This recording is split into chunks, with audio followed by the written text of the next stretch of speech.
Aplaude mais forte, que é para Jesus. Aleluia. Glória a Deus. Quem trouxe espada? Amém. Então abra comigo em Levítico. Levítico capítulo 6.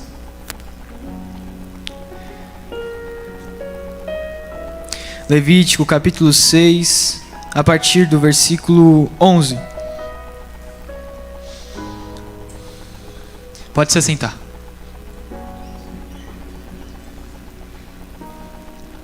Levítico capítulo 6, versículo 11, que vai falar: e depois trocará de roupa e levará as cinzas para um lugar puro, fora do acampamento. O fogo do altar nunca se apagará, deverá ficar sempre aceso. Todas as manhãs o sacerdote porá lenha no fogo, arrumará em cima a oferta que vai ser completamente queimada, e queimará a gordura das ofertas de paz.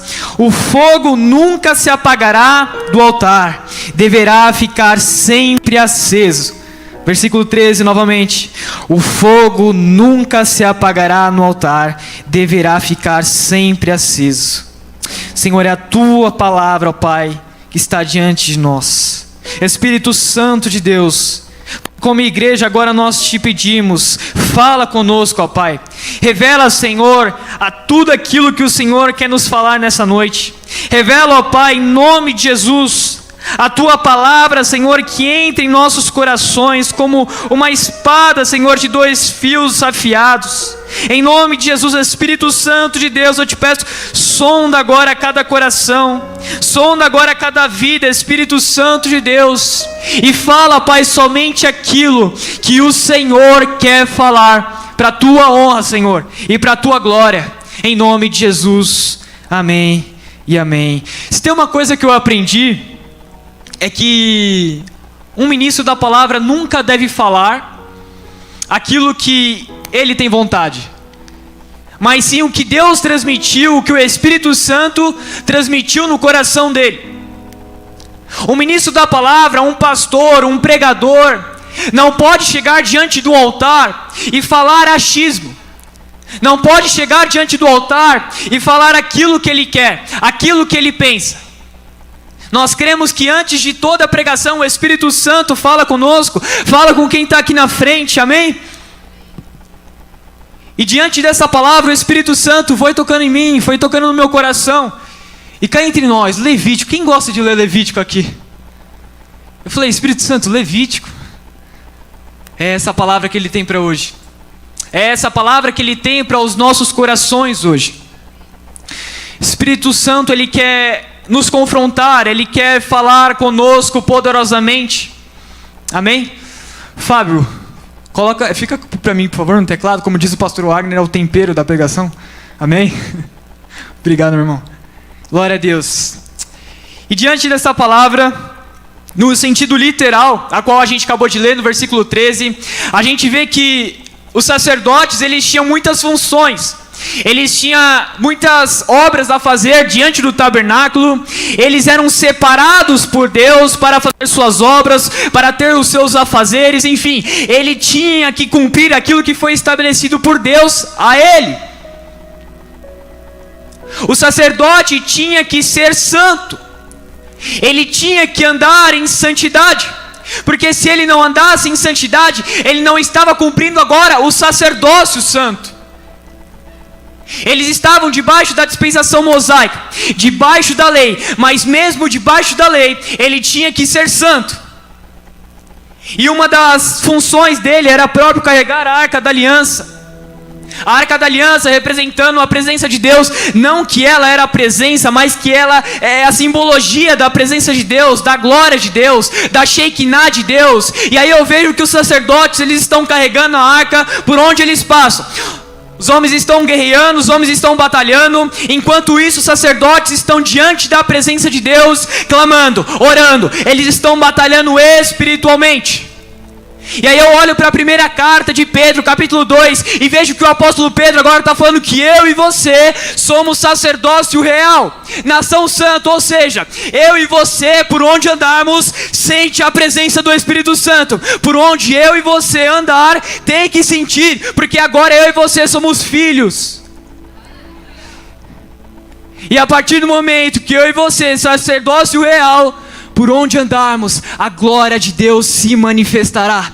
A Shekinah de Deus se manifestará, como se manifestava lá atrás. Como muitos sabem, ano passado eu tive a oportunidade de estar em missões nos ribeirinhos do Amapá. E antes de ir, eu ouvi de algumas pessoas a seguinte frase: não fique preocupado ou triste se a presença de Deus não se manifestar como se manifesta aqui. Não fique triste se a glória de Deus não se manifestar como ela se manifesta no seu dia a dia. E eu confesso que aquilo me pegou um pouco, porque eu sabia, não é um lugar como nós vivemos aqui no nosso dia a dia. Mas eu posso falar para você que de 2 semanas lá, a glória de Deus se manifestou de uma forma poderosa. Porque aonde um sacerdote anda, a presença de Deus está com ele. Aonde o sacerdote anda, a presença do Altíssimo está com ele.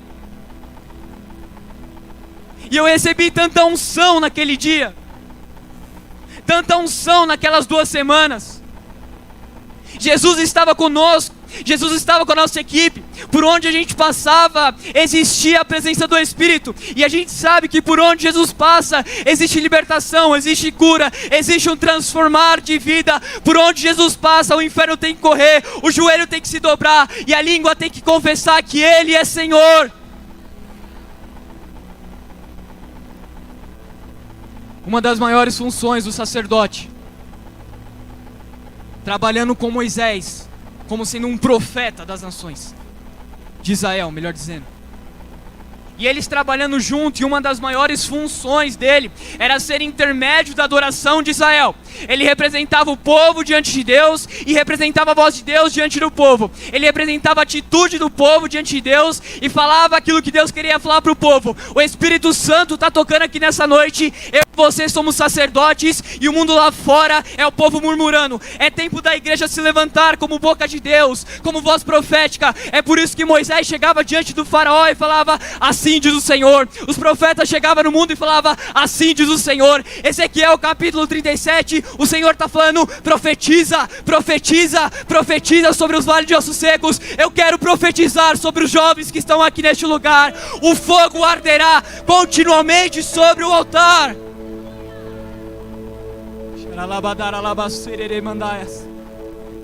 O fogo que não se apaga. Eu creio que jovens aqui vão ser o diferencial por onde passar. Eu creio que por onde eles passarem, a glória de Deus vai ser tanta, vai ser imensa, que eles vão ganhar almas, eles vão ganhar vidas para Jesus. E o Espírito Santo tocava em mim e falava: unção. Ele tocava em mim e falava sobre esse tema, unção. Esse fogo do Espírito que incendeia o altar dele e pega na gente, sabe, essa unção, esse fogo que não se apaga, essas chamas do Espírito que não se apaga. E aí veio até mim a história de Moisés. Creio que muitos aqui conhecem a história de Moisés, amém?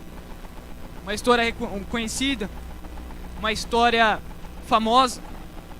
Mas quando eu olho para a história de Moisés, quando eu olho para esse grande testemunho de libertação, eu consigo ver uma diferença de que, levando para os dias de hoje, de quem é a igreja e de quem vai para a igreja. É um exemplo. O povo de Israel no Egito nasceu escravo, nasceu tomando chibatadas, nasceu tomando açoites, nasceu escravo, nasceu pobre. E quando eles estavam no deserto reclamando, a primeira oportunidade que eles tiveram, eles falaram: era melhor que nós tivéssemos voltado para o Egito. Agora Moisés nasceu num palácio, cheio de riqueza. Moisés nasceu com tudo em suas mãos. Moisés era filho da filha do cara mais poderoso do mundo na época. Moisés foi formado em uma das maiores e melhores faculdades do Egito. Mas quando Moisés ele está no deserto, ele fala para Deus: eu não saio daqui se a tua presença não for comigo. Você consegue perceber a diferença de quem é igreja e de quem vai para a igreja?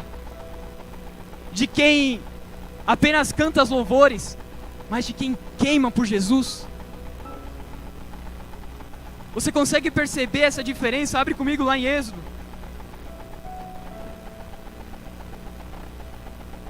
Êxodo capítulo 3.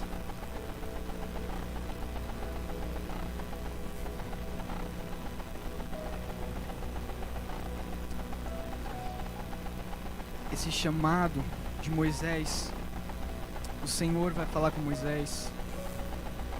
E o versículo 1 começa: Moisés cuidava das ovelhas e das cabras de Jetro, o seu sogro, o sacerdote de Midian. Um dia Moisés levou o rebanho para outro lado do deserto e foi até o monte Sinai, o monte sagrado. Ali o anjo do Senhor apareceu a ele numa chama de fogo no meio do espinheiro. E Moisés viu que o espinheiro estava em fogo, porém não se queimava. Então pensou: que coisa esquisita, por que será que o espinheiro não se queima? Vou chegar mais perto para ver. E quando o Senhor, Deus, viu que Moisés estava chegando perto para ver melhor, ele chamou do meio do espinheiro e disse: Moisés, Moisés. Estou aqui, respondeu Moisés. Você percebe que Moisés, ele cuidava das ovelhas de seu sogro, Jetro, e quando o Senhor vai chamar ele para o ministério, quando o Senhor vai revelar o seu chamado, Moisés, ele teme. Moisés, ele tem medo. A Bíblia começa falando que um anjo do Senhor apareceu diante de Moisés. Não que o Senhor envie um anjo, mas isso é um caso de teofania. O mesmo caso que aconteceu em Abraão, lá em Gênesis, aonde o Senhor enviou o anjo, mas não era um anjo, era o próprio Senhor com mais dois.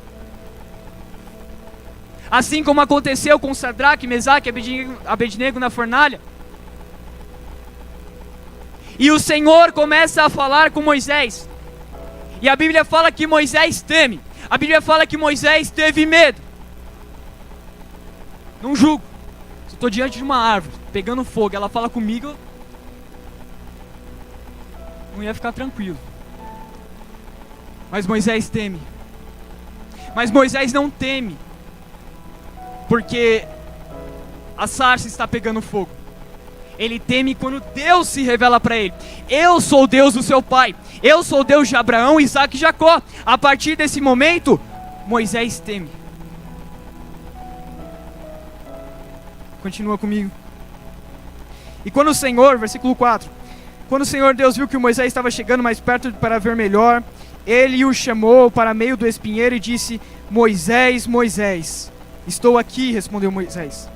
E Deus disse: pare e tire as sandálias, pois o lugar onde você está é santo. E Deus continuou: eu sou o Deus dos seus antepassados, o Deus de Abraão, o Deus de Isaac, o Deus de Jacó. E Moisés cobriu o rosto porque ficou com medo de olhar para Deus. Então o Senhor disse: eu tenho visto como meu povo está sendo maltratado no Egito. Tenho ouvido o seu pedido por socorro por causa dos seus feitores. Sei o que estão sofrendo. Por isso desci para libertá-los do poder dos egípcios e para levá-los do Egito para uma terra grande e boa. É uma terra boa e rica, onde moram os cananeus, heteus, amorreus, perizeus, heveus e jebuseus. De fato tenho ouvido o pedido de socorro do meu povo e tenho visto como os egípcios maltratam. Agora venha, e eu o enviarei ao rei do Egito para que você tire de lá o meu povo.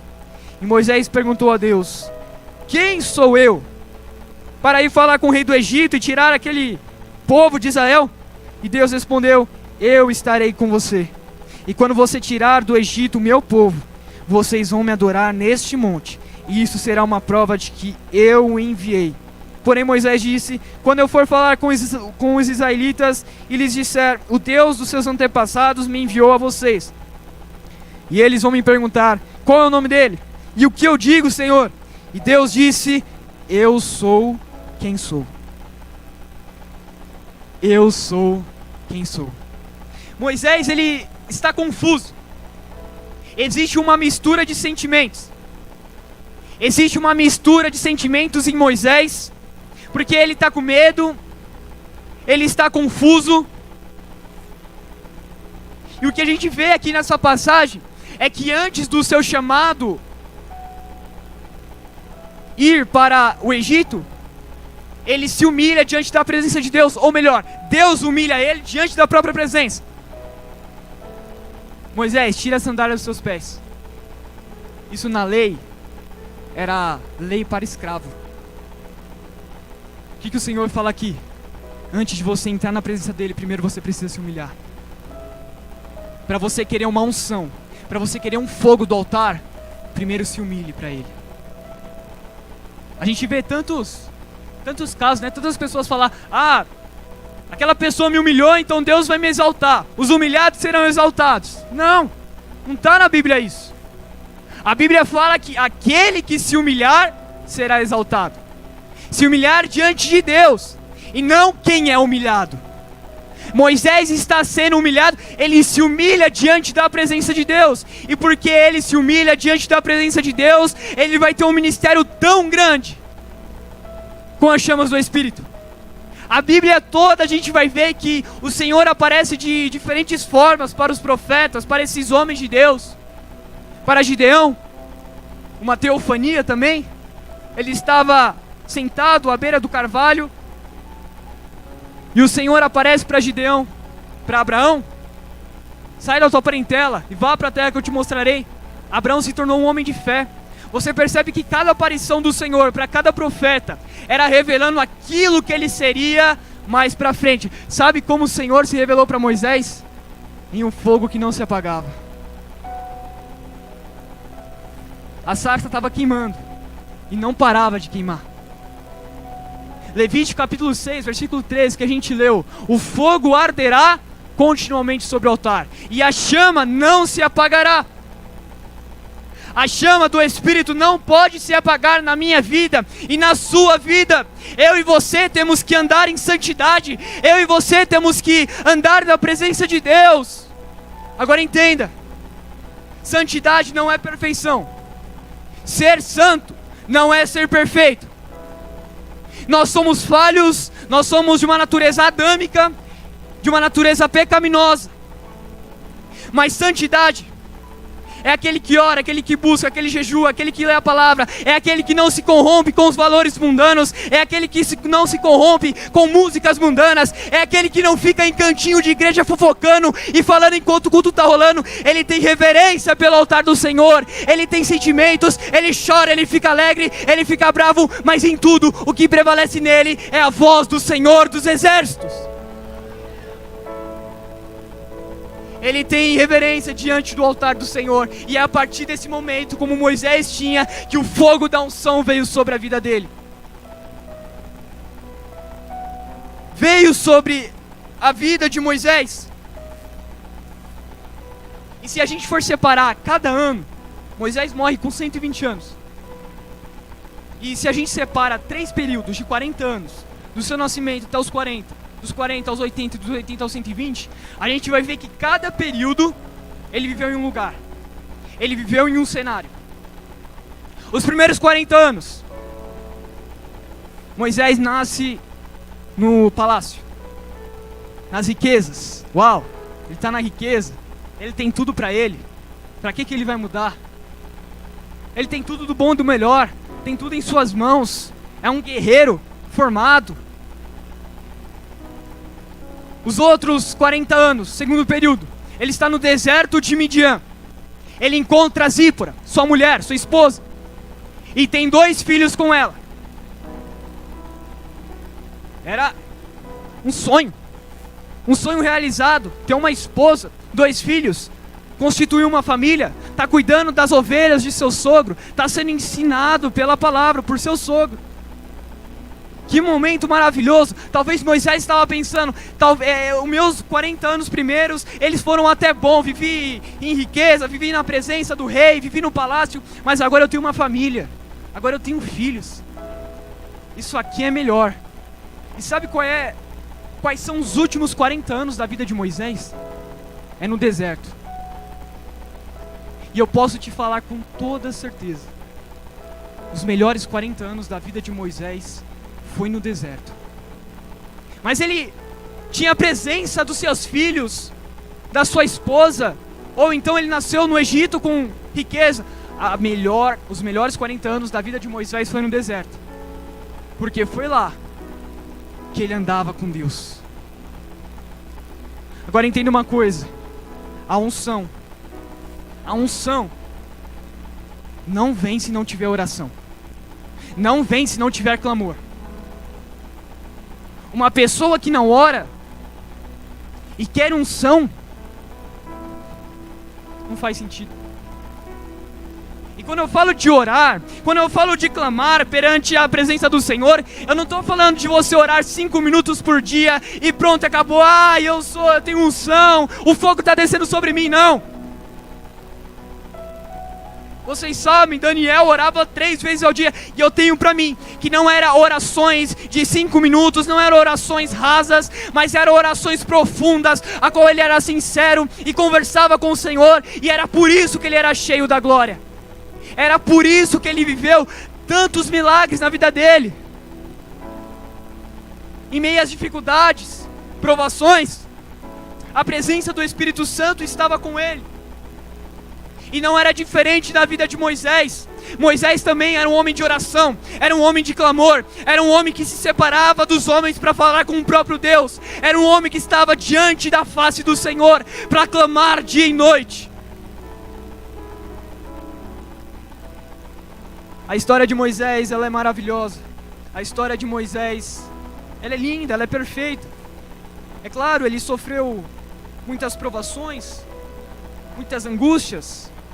Mas se a gente pegar e estudar de fato quem foi Moisés, a gente vai ver que a unção que ele carregava era algo tremendo. Era algo maravilhoso. Mas você acha que o diabo estava nem aí para ele? Se você conhece a história, você vai saber que antes de Moisés nascer, Faraó colocou um decreto que era para matar todos os meninos, todos os bebês do sexo masculino, porque ele estava com medo que os hebreus crescessem em número e desse uma reviravolta nessa escravidão. O diabo sopra no ouvido do Faraó e ele coloca um decreto. O diabo não que ele sabe o futuro, mas ele sabia que de lá estava nascendo um libertador, enviado por Deus. Ele sabia que do ventre de Joquebede estava nascendo um libertador da nação, alguém que ia ser usado grandemente pelo Espírito do Senhor. É por isso que ele coloca um decreto. Mas o diabo pode impedir, mas os planos de Deus não são frustrados. Se é plano de Deus, pode ter homem, pode ter mulher, pode ter diabo impedindo, nada impede os planos de Deus. Anos depois, ele faz a mesma estratégia. Agora com Herodes. Herodes, ele sopra no ouvido, ele faz o mesmo decreto: mate esses meninos até 2 anos, porque o diabo sabia que quem estava nascendo era o libertador dos libertadores, era o rei dos reis, era o senhor dos senhores. Quem estava nascendo era aquele que morreria na cruz do Calvário por mim e por você.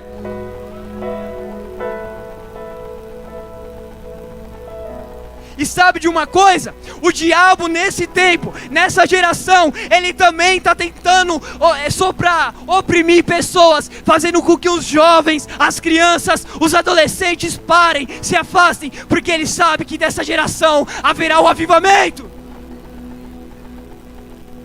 Ele sabe que o Senhor está incendiando jovens.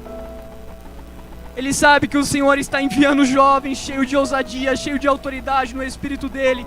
E o diabo, lógico, ele não vai ficar parado, mas eu quero declarar de novo que os planos de Deus não serão frustrados. Ele é eterno, Ele é o alfa, Ele é o ômega, Ele é o princípio e o fim, Ele é o começo, Ele é o meio, Ele é o fim. E nada, absolutamente nada, pode atrapalhar os seus planos. Absolutamente nada. A glória é dele, o poder é dele. Êxodo capítulo 34, abre comigo, versículo 29.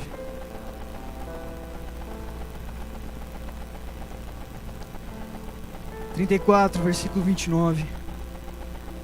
E quando Moisés desceu do monte Sinai, carregando as 2 placas da aliança, o seu rosto estava brilhando, pois ele havia falado com Deus, mas ele não sabia disso. Arão e todo o povo ficaram com medo de chegar perto de Moisés quando viram seu rosto brilhando. Porém Moisés os chamou, e Arão, todos os líderes do povo chegaram perto dele, e ele falou com todos. E depois disso, todo o povo de Israel se reuniu em volta de Moisés, e ele lhes entregou todas as leis que o Senhor lhes tinha dado no Monte Sinai. E quando Moisés acabou de falar com eles, ele cobriu o rosto com um véu. Sempre que entrava na tenda sagrada para falar com o Senhor, Moisés tirava o véu, e quando saía, ele contava ao povo de Israel tudo o que Deus havia mandado a ele. Porém Moisés cobria de novo o rosto com o véu, até que entrava de novo na tenda para falar com Deus. Moisés está no Monte Sinai. Repete, Monte Sinai. O Monte Sinai é o cenário, é o ambiente espiritual aonde eu e você temos que nos separar para nos santificar. Porque quando Moisés subiu ao Monte Sinai, a sua primeira vez, houve o seu chamado, a sua primeira aparição com o Senhor. E aí depois Deus promete para ele: depois que eu usar você lá no Egito e libertar o povo, agora vocês vão me adorar nesse monte. Moisés estava no Monte Sinai clamando. Moisés se separava do povo. Agora sou eu sozinho. Agora eu vou falar com o meu Senhor. Quantas vezes nós temos faltado isso, pecado nisso? Quantas vezes em nossas casas nós não temos separado tempo para falar com o Senhor? Sabe o que é o Monte Sinai? É o teu quarto. Sabe onde agora se manifesta? A partir do momento que você se ajoelhar e falar com o seu Pai, se render a Ele, se prostrar a Ele, se quebrantar a Ele. A partir desse momento você pode ter certeza que o Espírito Santo vai descer sobre você, sobre aquele ambiente. A Bíblia fala que Moisés, descendo do monte, o seu rosto estava brilhando. Unção. Tinha vida com Deus, tinha vida de oração, tinha intimidade, tinha relacionamento. Era pai e filho. Ele orava, ele clamava a todo momento. Em hebraico, a oração significa tepilah, que no original nós traduzimos para intercessão. Moisés intercedia pelo seu povo. Moisés era um intercessor. Sabe por quê? Porque quando Deus quer destruir o povo de Israel, quando Deus quer acabar com o povo de Israel, Moisés no monte, ele intercede. Ele fala: Senhor, porque se o Senhor acabar com o teu povo, como vai ficar a sua fama diante dos povos inimigos? Não fazes isso. É a mesma coisa que nos dias de hoje você chegar e falar para um pastor: finge que o pastor recebeu uma revelação de Deus. Olha, a sua igreja vai ficar aberta, mas eu vou fechar todas de São Paulo. Imagina isso. Aí a pessoa que não conhece a palavra vai falar: ai, glória a Deus, como eu sou abençoado, como eu sou cheio, só a minha vai ficar aberta, as outras vão se fechar. Imagina Moisés falando: glória a Deus, eu sou abençoado, pode matar o povo, pode destruir esse povo, deixa só eu. Isso não é intercessão, isso não é clamor, isso não é oração. O Senhor não está procurando homens que se alegram pelos seus próprios ministérios, mas homens que choram pelo mundo. E Moisés estava chorando por aquela nação, Moisés estava chorando por aquele povo, e é por isso que ele estava clamando, é por isso que ele estava intercedendo ao Senhor.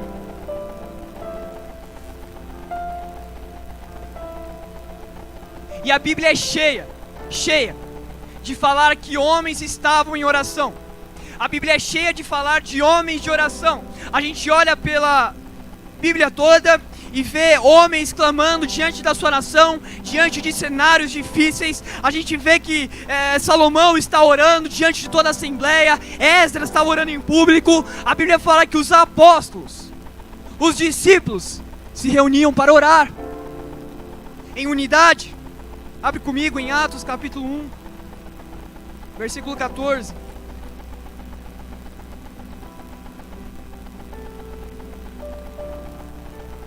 Atos capítulo 1, versículo 14.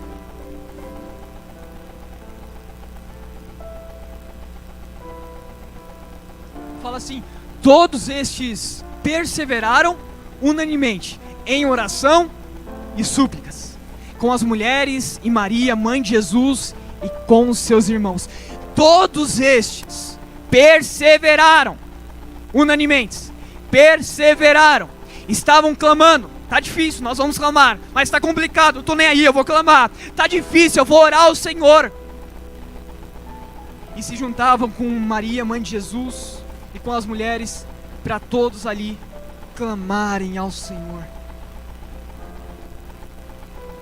Vida de oração não é fácil. Não vamos ser hipócritas e dizer que, como é fácil eu tirar 30 minutos por dia para orar. Não é. Nós somos carne. Eu e você sabemos que é difícil, é complicado. É por isso que a oração é guerra. É por isso que os sacerdotes estavam guerreando enquanto estavam orando diante da presença. A oração tem que ser guerra. Nós não estamos vendo, mas o mundo espiritual está ativo a todo momento. E se você não ora, tenha certeza que você é uma presa fácil para Satanás. Se você não busca pela presença do seu próprio Pai, e diz que tem unção, como você tem algo de seu Pai, se você nem conversa com Ele? Não tem sentido, não tem lógica. Se você não conversa com o próprio Pai, não tem sentido você ter as chamas do Espírito dele. Sabe o que é isso? É crente vazio. Sabe o que é um crente vazio? É um crente que vai para a igreja, canta louvores e acha que é cheio do Espírito Santo, mas não é. Por quê? Porque não tem vida de oração. Porque não tem comunhão. Não lê a palavra, não lê a Bíblia, não faz jejum. E acha que porque vem para a igreja, canta louvores, eu sou cheio do Espírito Santo. Não é. Não é. E quem diz isso é a Bíblia.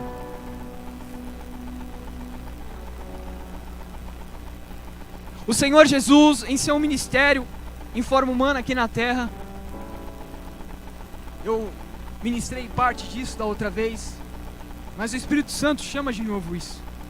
Porque quando eu e você entendemos que nós somos sacerdócio real, um sacerdócio santo tem que se arrepender.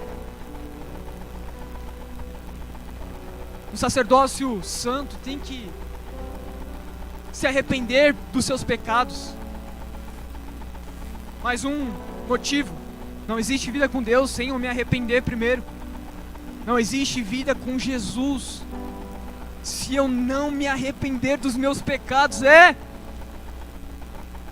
Tá cheio de ministro do amor. Uau, tá cheio. Que só prega amor. Só amor. E vem aqui que Jesus é contigo. Pode ficar nessa tua vida aí. Deus, ele é lindo. Ele perdoa. Mas pode continuar. Você sabia que Mateus capítulo 11, Jesus vai falar que ele condenou a cidade porque ela não se arrependeu? E quando a gente fala de arrependimento, levando para o sacerdócio santo, a gente acha que, não julgue para não ser julgado. Não entendem o contexto que Jesus estava falando isso. Mas a minha Bíblia, não sei se é a sua fala, mas a minha fala que eu tenho que julgar pela justiça, que você tem que julgar o seu irmão pela justiça. Paulo está falando em Gálatas, em Gálatas capítulo 5, que nós, quando vermos os nossos irmãos em pecados, com mansidão, temos que confrontar ele, não afrontar, confrontar. Como o pastor Adriano diz muitas vezes, você ama teu amigo, mas ele está indo para o inferno e você não pregou nenhuma vez a palavra de Jesus para ele. Você nunca falou, chegou perto dele e falou, olha, isso é errado. E se você não se arrepender, o juízo está chegando. E é quente. É quente.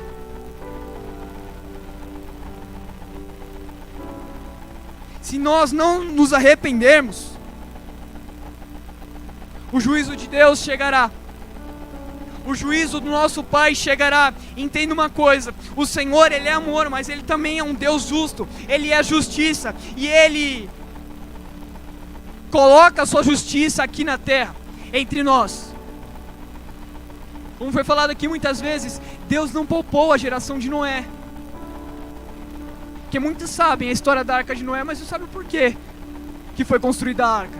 Foi porque o povo vivia em iniquidade, não se arrependeu, e aí Deus devastou aquela geração, apenas porque eles não se arrependeram, porque eles não viveram um sacerdócio santo, porque eles não andaram segundo a vontade do Pai aqui na terra, porque eles não tinham videogeração. E eu tenho para mim que muitos ali conheciam as obras de Deus, mas mesmo conhecendo a obra de Deus, não quiseram viver Deus, e por isso morreu. O Senhor nos chama ao arrependimento, e Ele sabe que eu e você somos falhos. Ele sabe que eu e você, nós pecamos. Sim, nós pecamos. Ninguém é santo, ninguém que sobe para cantar é santo, ninguém que sobe aqui para pregar é santo. Nenhum de vocês são santos, eu não sou santo, mas nós temos que buscar a santidade que é Jesus. E o Senhor ministrou fortemente no meu coração. Fortemente no meu coração. Existem pessoas que estão subindo em altares, e o Senhor vai derrubar, porque Ele é Deus santo, e sem santidade ninguém vai ver Ele. E se sem santidade ninguém vai ver a Deus, eu não vendo Deus, eu não tenho salvação. Ou seja, se eu não tenho santidade, eu não tenho salvação. Portanto, entenda que a unção também traz inveja. A unção traz um jugo pesado. Você vai ter que renunciar, você vai ter responsabilidades, você vai ter que ter um compromisso maior com o altar do Senhor. A unção às vezes vai fazer você perder amigos, amizades próximas. A unção, ela traz uma responsabilidade tão grande, mas o peso da glória também é maravilhoso. Não use a unção, mas seja usado por ela. A unção não é minha nem sua, a unção é do Senhor. Quem dá a unção é Ele, quem derrama da glória é Ele, quem derrama no altar é Ele, não sou eu e nem você. Eu e você somos apenas instrumentos vivos da palavra dEle, para que Ele possa nos encher da glória dEle, e assim a gente incendiar quem está lá fora.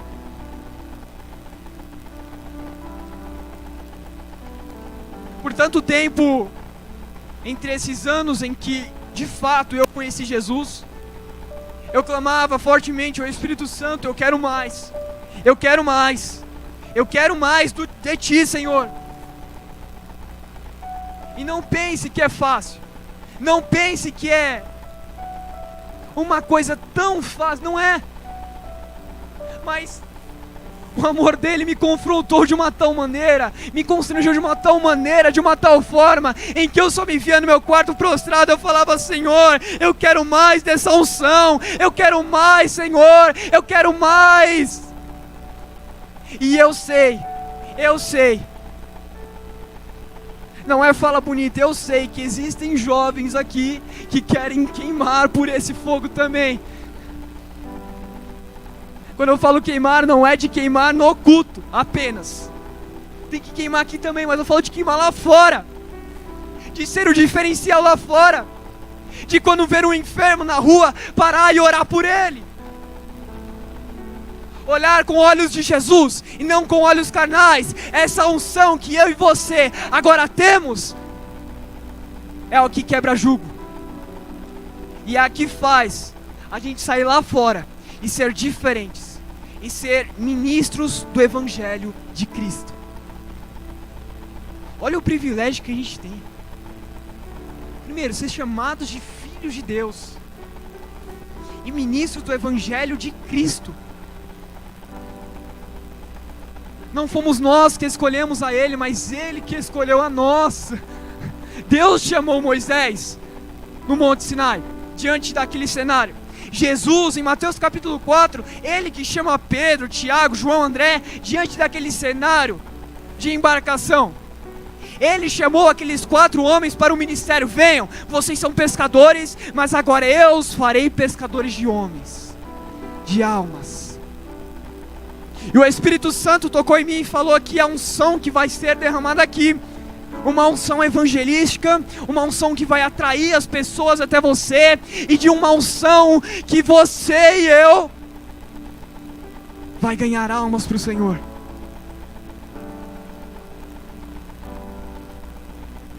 Você que quer dessa unção, vai se colocando de pé.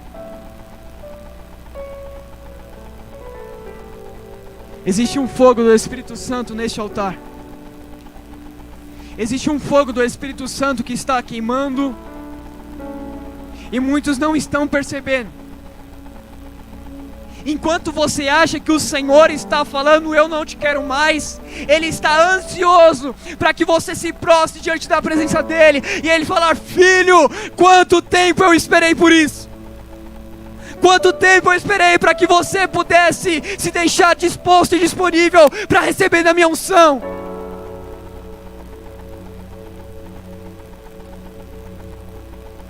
Eu creio na unção. Eu creio na unção que Jesus coloca sobre nós. Tem muitas pessoas que não, tem muitas pessoas que acham que é só um nome bonito e que foi sorte se ganhou alma para Jesus. Eu acredito na unção, eu acredito nesse fogo do Espírito. Alguém acredita nisso? Amém? E eu quero declarar sobre este altar, sobre esta noite, que jovens vão ser cheios do Espírito Santo. Não só hoje. Vai acordar amanhã cheio do Espírito. Vai acordar depois de amanhã cheio do Espírito Santo. Vai passar o mês cheio do Espírito. Vai passar a vida toda cheia do Espírito Santo. E o que nós aprendemos aqui é vida de oração. Então eu quero clamar com você ao Senhor, para que o fogo dele, eu creio, o fogo dele vai descer agora. Vai descer. O fogo que não se apagava naquela sarça, se falasse para muitos hoje e não tivesse a história, muitos não iam acreditar. E como não acreditam hoje aqui, mas eu creio, o fogo vai descer aqui. Já está aqui, mas uma unção especial está descendo do céu neste lugar. Jovens vão ser cheios, cheios da presença de Deus, cheios para profetizar, cheios para profetizar, cheios para profetizar.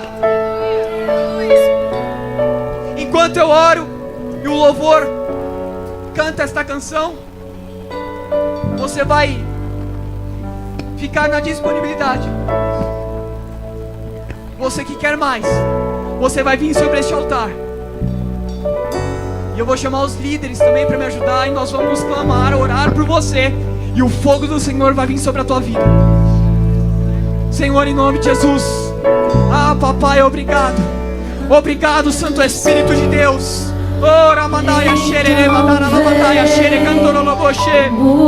Espírito Santo de Deus, o Senhor está aqui. O Senhor está aqui neste lugar, Senhor. A tua presença é real aqui neste lugar.